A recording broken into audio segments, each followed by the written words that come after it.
লা লা লা লা লা। নমস্কার, ট্রাভেল উইথ তুহিনা চ্যানেলে আপনাদের সকলকে স্বাগত। এটা আমার ব্লগ নাম্বার 3। আজকে আমরা যাব ক্যাথিড্রাল চার্চ কলকাতা, যেটা রবীন্দ্র সদন মেট্রো স্টেশন থেকে নেমে সামান্য হাঁটা পথে কিছু দূরে। Does have any entry fees? Yes, 10 rupees per head. Cathedral চার্চের মেন গেট থেকে সোজা ঢুকে ডান দিকে টিকিট কাউন্টার। ওপেনিং টাইম আপনারা ভিডিও পজ করে দেখে নিতে পারেন। সামরিক ইঞ্জিনিয়ার উইলিয়াম নেইন ফোর্বস বিশপ উইলসনের অনুরোধে ক্যাথিড্রালটির নকশা প্রস্তুত করেন। নরউইচ ক্যাথিড্রালের আদলে এই ক্যাথিড্রালের টাওয়ার ও মোচাকৃতি চূড়াটির উপাদানে তাকে সাহায্য করেন স্থপতি C.K. রবিনসন। 1839 সালের 8ই অক্টোবর ক্যাথিড্রালের ভিত্তিপ্রস্তর স্থাপিত হয় এবং 8 বছর পর নির্মাণ কার্য সমাপ্ত হয়। এরপর 1847 সালের 8ই অক্টোবর ক্যাথিড্রালটি যথাবিধি উপাসনার জন্য উৎসর্গ করা হয়। উৎসর্গ অনুষ্ঠানটিকে চিহ্নিত করে রাখার জন্য রানী ভিক্টোরিয়ার উপর গিল্টি করা 10টি পাত পাঠিয়েছিলেন। এই ক্যাথিড্রালে নির্মাণ কার্যে খরচ কত হয়েছিল জানেন? সেই সময়ের 4,35,669 টাকা। বর্তমানে ক্যাথিড্রালে 800 থেকে 1000 লোকের উপাসনার স্থান রয়েছে। নির্মাণ কার্য সম্পূর্ণ হওয়ার পর সেন্ট জনস চার্চের পরিবর্তে সেন্ট পলস গির্জাটি ক্যাথিড্রালের মর্যাদা লাভ করে। 1897 সালের ভূমিকম্পে ক্যাথিড্রালটি ক্ষতিগ্রস্ত হওয়ার পর সেটিকে আবার সংস্কার করা হয়। 1934 সালের বিধ্বংসী ভূমিকম্পে কলকাতায় ব্যাপক ক্ষয়ক্ষতি ঘটনা ঘটে। এই সময় ক্যাথিড্রালটির সুউচ্চ চূড়াটি ভেঙে পড়ে। ক্যান্টারবেরি ক্যাথিড্রালের কেন্দ্রীয় বেলহ্যারি টাওয়ারের অনুসরণে টাওয়ারটি পুনরায় নির্মিত হয়। এই ক্যাথিড্রালে বিশপ হিবারের একটি মূর্তি আছে। তিনি ছিলেন second bishop of Calcutta. Francis Leggatt Chantrey এই মূর্তির ভাস্কর।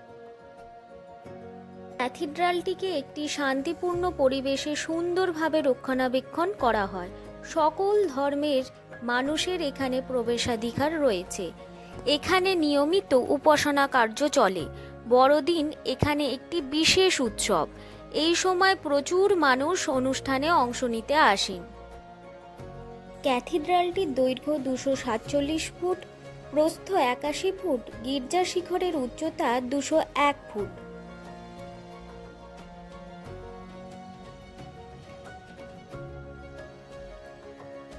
সুউচ্চ ক্যাথিড্রালটি নির্মাণ করতে লেগেছিল বিশেষ ইট, ইস্পাতের ট্রাস ও চুনের সূক্ষ্ম প্লাস্টার। কথিত আছে এটি কলকাতার বৃহত্তম ক্যাথিড্রাল এবং এশিয়ার প্রথম এপিস্কোপ্যাল চার্চ। গির্জাটি গথিক স্থাপত্যের একটি উল্লেখযোগ্য নিদর্শন। এই গির্জা অ্যাংলিকান ডায়োসিস অব ক্যালকাটার কেন্দ্র।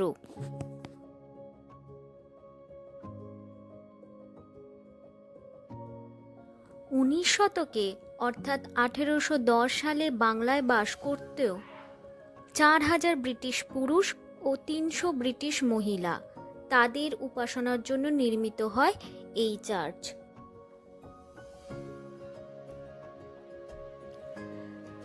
ক্যাথিড্রালের ভোল্টের ছাদ, ধনুকাকৃতি অপ্রশস্ত তীক্ষ্ণাগ্র জানালা, পূব দেয়ালের রং বেরঙের কারুকার্য, পশ্চিম দিকের জানলাটিতে 1880 সালের লর্ড মেয়র সম্মানে স্যার এডওয়ার্ড বার্নজোন্সের নকশা করা রঞ্জন কাঁচে সূর্যাস্তে সূর্যলোকের প্রতিফলন পড়ে।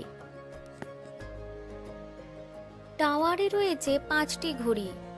সেন্ট পলের জীবনের বিভিন্ন মুহূর্ত যেমন the Annunciation, the Adoration of the Magi, the Flight into Egypt ইত্যাদি খোদিত আছে ক্যাথিড্রালের দেওয়ালে। এ সবই স্যার আর্থার ব্লুমফিল্ডের কাজ। ক্যাথিড্রালের পূব দিকের দেওয়ালে সেন্ট পলের জীবনচিত্র আঁকা আছে। লন্ডনের হেনরি উইলসন অ্যান্ড সন্সের তৈরি অর্গানটিও দেখার। এটি এখনও ব্যবহার করা হয়। ক্যাথিড্রাল চার্চের পশ্চিম দিকে বিশপ উইলসনের উদ্যোগে একটি লাইব্রেরি তৈরি করা হয়।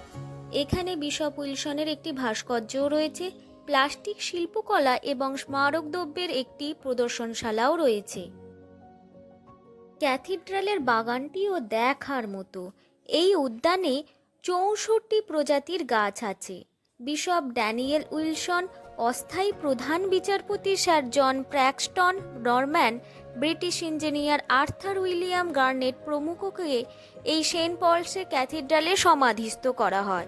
গির্জা সংলগ্ন সমাধিস্থলে এদের সমাধি রয়েছে। ক্যাথিড্রাল চার্চটি ভিক্টোরিয়া মেমোরিয়ালের পূর্বে ময়দানের দক্ষিণ প্রান্তে ক্যাথিড্রাল রোডে অবস্থিত।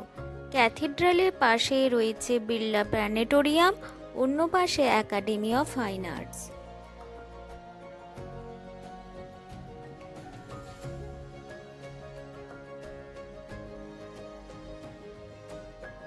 ভিডিওটি ভালো লাগলে লাইক করবেন, চ্যানেলটিকে সাবস্ক্রাইব করবেন। নমস্কার।